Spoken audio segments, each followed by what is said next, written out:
так вот просто забегает спектра под тавер. Кстати, можно попробовать кого-то забрать. Илидан дерется один против троих, и неплохо у него это получается. Илидана забрали, но... Что же он ультимейт-то не прожал, Илидан, я не пойму. А Зачем? хрен его знает. Что он не держит? Зачем его? Он бы забрал спектру, но... Ну да. Да. Но его разобрали. У него маны вроде хватало, все было, и стики даже есть. То есть мог бы просто спокойно прожать готов на ГДС и как бы хотя бы хоть кого-то убить в ответочку. То есть, как... Ну, вот сейчас вот такой момент, что нужно ПРом терпеть. И бывает такое, что станов мало. У нас тут сверху кого-то еще забрали. Да, забрали у нас Шира сверху. 1 в 1, но Чешир молодец. Он также Баншу наказал. Так вот,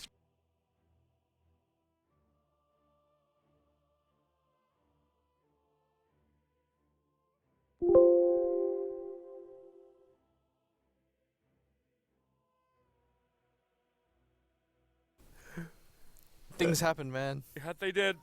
Yeah, they did. And Beastmaster can now have enough money. He can finish up his level 2. That was so much gold. How much was it in total? So it says just over 1100. I don't know how accurate that really is. Didn't get experience though. That's probably even more important right now, because something that we should talk about when games happen like this is XP and gold both climbing over 7,500. It's not that bad. I was Mainly because of the worst. It's because of the kill sprees that they gave away. It's also because they haven't taken that many those many buildings. Like it's like you've taken 2 tier 1 towers. That's all for Empire. I actually felt like there'll be more push coming out from them. They don't have to all in anything though. They can play this slow. Very true. Everybody from PR smoked up, trying to wait for any sort of high ground attempt into their ancients or anything like that. But they've got it covered. Empire's just going to kind of play a little bit more patiently. Where are you off to, PR? They don't have that aggressive observer ward. They saw resolution for a moment and now the smoke breaks. This is their aggressive ward right now on the cliff side. PR have to get out. There's no way that you're going to fight around this. Dire's bottom tower is How long under till... attack. Yeah, especially with Exorcism. It's coming off cooldown in 2 seconds time. But Empire can force the issue. Like, if PR's looking for a fight, then it's just Empire setting it on their terms. They don't have the perfect vision, however. This Hawk is still seeing more than for PR than Empire has for their warding. They're actually centering. That's an interesting spot to Radiant's top sentry. tower is under Maybe it's attack. looking for the Spirit Breaker. That's got to be the reason for that ward. Because I thought you'd plan it a little bit further back so you could see the cliffside. Alright, so Aloha's had enough of this for now. He can just horn himself in anyway. But they can't bring resolution back.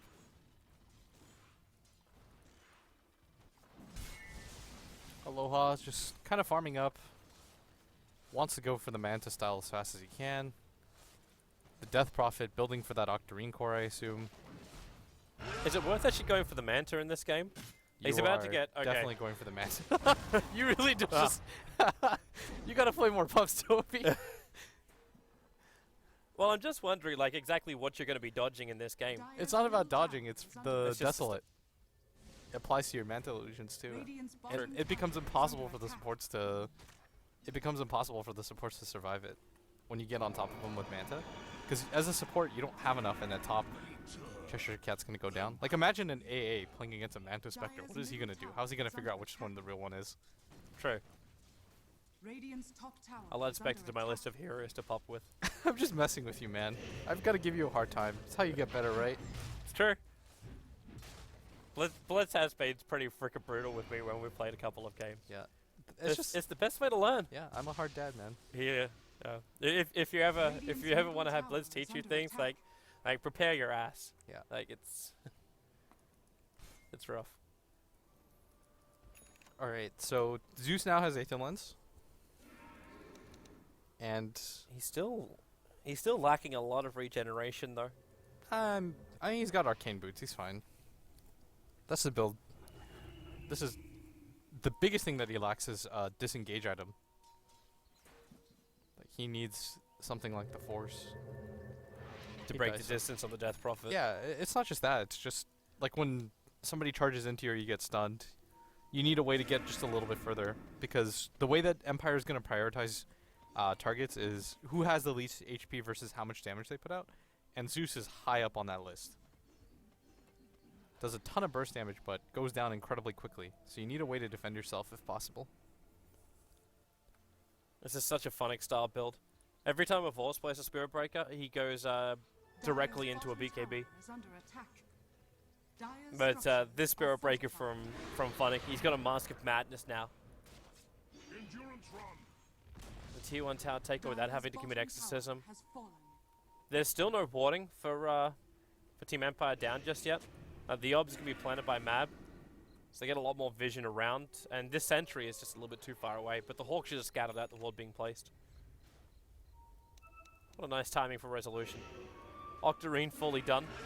They get rid of the Hawk, but then Ice Blast Mad swaps out Undying just to try and make sure that Tombstone does get off, and Resolution just goes to Oh work my with that God. Spectre ulti. They're burning through Power Rangers lineup. Resolution takes the double kill. He's going to get the triple over on Big Num. Actually, it's the Undying minion. Somehow it sniped out the kill. Illidan will die over in the tree line. It's a full team wipe against Power Rangers. They're going to lose. Did you see? He just killed himself on the Necro unit. Did you see though how that fight looked? Like there were just 20 zombies hitting everybody. Yep. DP ult, spec ult. What are you supposed to do against that? You can't. Like, you got no AOE clearance like, with this lineup. It's not. It's not just that. Like there's just too much to deal with. And props to Mad for that suicide swap because he knew he was gonna die as soon as he did it. But getting the tombstone off was 10 times more important for the fight Yep. than Avenge being alive. Really good play by Mad. It didn't have to end that way with Phonic's death though. He had Mask of Madness turned on. He killed the Necro unit. I mean, He killed himself Again, after dude, everyone was dead. he just he's playing my sacrifice. Oh boy. Dire's This middle game has just tower turned is under into attack. a disaster so far for PR. There's not a whole lot of ways that they can come back because when you're playing against Oh. this kind of global lineup, they're gonna come. Dire's middle tower is Again, under it's just a vengeful spirit, and when you've got heroes like Spirit Breaker or Spec, you lose so much map control. The upside is at least you get a little bit of it back by taking out that observer what he was planting, because that was his mission there. With the Dire's lightning bolt middle being thrown tower down, they has saw it been straight away. denied. What a So- weird situation. You've got a 5-man as PR, otherwise you get sniped by Spirit Breaker or Spec. But if you go for the 5-man, Empire has demonstrated time and time again that they'll take the fights. PR. They are so lucky that Team Empire have a more vertical ward up on that hillside. Dire's But top it looks tower like Team is under Empire have worked attack. out what the hell is going on. They're already on their way. I think they should still fight, even if Roshan is taken. Well, you got Spectral Haunt, you got every ulti up. Yeah, you're taking the fight. Yeah, and here's your Haunt coming in. Who's even going to get Roshan? It's killed by the Dire. Sven does get the Aegis Immortal, but they're all pulled out, and they're clustered inside the Roche pit, allowing Resolution now to go absolutely ham. PR, they're probably even going to call GG after this. This was the last roll of the dice for them. Yeah, you're not gonna. This game is pretty much done if you lose this fight. Even with the Aegis, Illidan's just gonna go down. There's so much gold on the side of Team Empire. PR have. That was kind of like their last-ditch YOLO.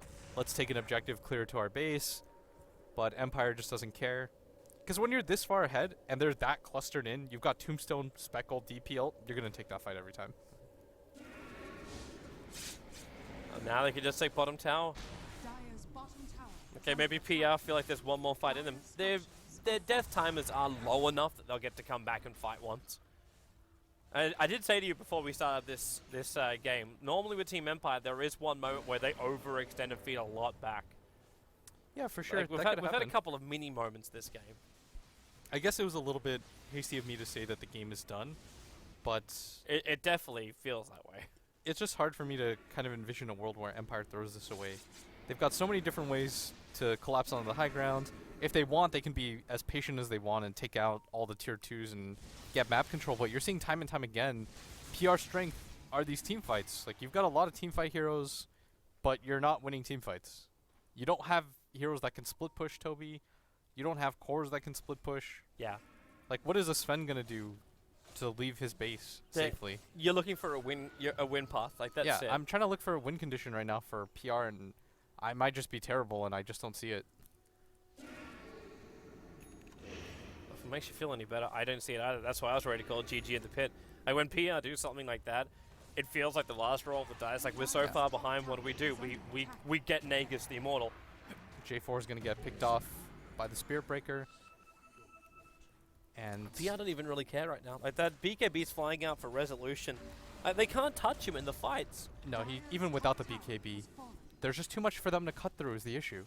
Like, they have to get through the Tombstone first. Then you've got to somehow survive the Spectre ultimate. And then on top of that, you have to deal with the DP Ghost flying around. Yeah. He's got the Octarine Core too. The Glyph is on cooldown. Empire's well aware of this. With the BKB flying in, they're not really too concerned about anything. And I love Big Num with the value Mango. He bought a Mango after he bought the mech because he didn't have enough mana, so he just triggers it as he's walking out so he can get to the front lines. But now I realized what happens when you hit the front line of this war. Resolution swapped out again by Matt. Thunder God's Wrath's going to go to work, but Resolution triggers the BKB. Matt again dying for the cause. Illidan trying to do as much work as he possibly can, but Aloha is all over his back line, and now the call will finally come. GG, well played. Game number 1 of this 2-game series will go the way of Team Empire. fantastic play this game by pretty much everybody on Empire, but standout for me, I guess, is the Spirit Breaker played by Mad. He created, VS. by Matt, Funnick. Funnick, yep. He played really well. Mad had hit every single swap that he needed to in the crucial fight at bottom, which really cemented the game for them when he got the Undying out of there. So really good play by both those two players. There's quality times ahead. We still have another 3 games to get through tonight. The second game of Team Empire versus Power Rangers. And then Team Liquid will be stepping up to the plate as they go up against Stark. There's still a lot of things that can happen in this group stage as we are very tight as far as the points go. This obviously won't update until the end of our series here. But Team Empire is still sitting very comfortable now. They will have a guaranteed 6 points, which is it's not a confirmed number 1 position. But if they can take this 2-0, then they go up to 8. And it'll be a very, very hard run for all the other teams, especially Team Liquid, who got 2 draws earlier on in their first 2 games of the tournament to try and catch up to Team Empire. So a big critical game coming up next. Stay tuned and we will be back for it.